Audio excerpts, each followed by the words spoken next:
रामकृष्ण परमहंस का सिद्धांत, उनका लक्ष्य, उनका संपूर्ण जीवन सब एक ही दिव्य केंद्र बिंदु पर टिका था। ईश्वर के प्रत्यक्ष अनुभव को ही जीवन का परम उद्देश्य बनाना और प्रत्येक मानव को यह जगा देना कि ईश्वर दूर नहीं, यहीं भीतर है और मनुष्य का सबसे बड़ा धर्म है उस सत्य को अनुभव करना। रामकृष्ण परमहंस अपने बचपन से ही एक अनदेखी प्यास लेकर जन्मे थे, ईश्वर को जानने की प्यास, ईश्वर को पाने की प्यास और ईश्वर को प्रत्यक्ष देखने की प्यास। यही प्यास इतनी तीव्र थी कि पूरा संसार उनके लिए धुंधला और ईश्वर ही एकमात्र वास्तविकता बन गया। उनका उद्देश्य यही था कि मनुष्य समझे कि ईश्वर केवल किताबों का अध्याय नहीं, तर्क का विषय नहीं या दर्शन का वाक्य नहीं। ईश्वर अनुभव है, स्पर्श है, प्रेम है, आनंद है और उसी आनंद को अनुभव करने के लिए मानव जन्म मिला है। परमहंस का उद्देश्य ये था कि मनुष्य जाति धर्म की दीवारों से ऊपर उठकर उस मूल सत्य को पकड़े जहां कोई हिंदू, मुसलमान, ईसाई, ब्राह्मण, शूद्र नहीं, केवल साधक है, केवल प्रेम है, केवल वही एक परम चेतना है।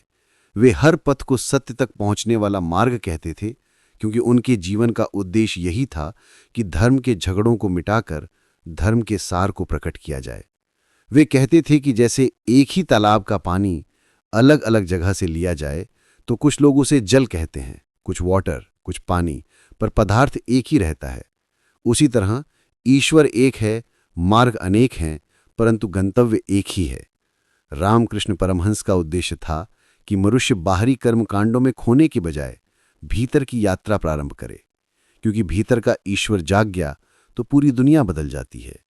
वे कहते थे कि साधना केवल जंगलों में बैठने का नाम नहीं, बल्कि मन की अशुद्धियों को जलाने का नाम है।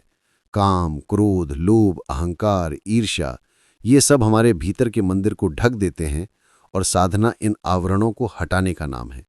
वे कहते थे कि मनुष्य अपने भीतर की दिव्यता को पहचान ले तो वो पापी नहीं रह जाता, वो दुर्बल नहीं रह जाता, वो तुच्छ नहीं रह जाता, वो ईश्वर का अंश होकर ईश्वर की तरह निर्भय, शांत, प्रेममय, दयालु और अनंत बन जाता है।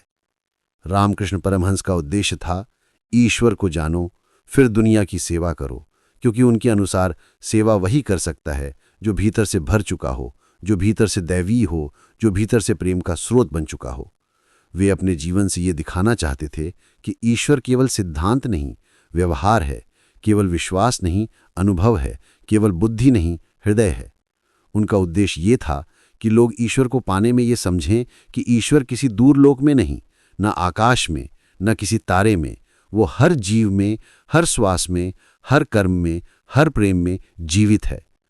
उनके जीवन का लक्ष्य था कि मनुष्य को ये समझाया जाए कि तुम्हारे भीतर अनंत शक्ति है, और इसी विचार को बाद में विवेकानंद ने दुनिया के कोने कोने तक पहुंचाया। रामकृष्ण का उद्देश्य यही था कि साधना सरल हो, जटिल नहीं, प्रेमपूर्ण हो, शुष्क नहीं, अभ्यास युक्त हो, कल्पना मात्र नहीं, अनुभूति हो, केवल शास्त्र नहीं। वे चाहते थे कि हर मनुष्य इस चरम सत्य को स्वयं अनुभव करे कि ईश्वर प्रेम है, प्रेम ही ईश्वर है। उनका संपूर्ण जीवन इसी उद्देश्य को सिद्ध करने में बीता, कभी मां काली में डूबकर, कभी ध्यान में लीन होकर, कभी भक्तों के बीच प्रेम बरसाकर, कभी गीत की तल्लीनता में, कभी मौन समाधि में। वे चाहते थे कि हर मनुष्य अपने भीतर बैठे ईश्वर को जगाए, अपनी आत्मा को जागृत करे और उस उच्चतम अवस्था तक पहुंचे जहां भय समाप्त हो जाए, जहां मृत्यु भी मिथ्या लगने लगे, जहां संसार का दुख उसका कुछ ना बिगाड़ सके, जहां मनुष्य आनंद में स्थित होकर ईश्वर का दूत बन जाए।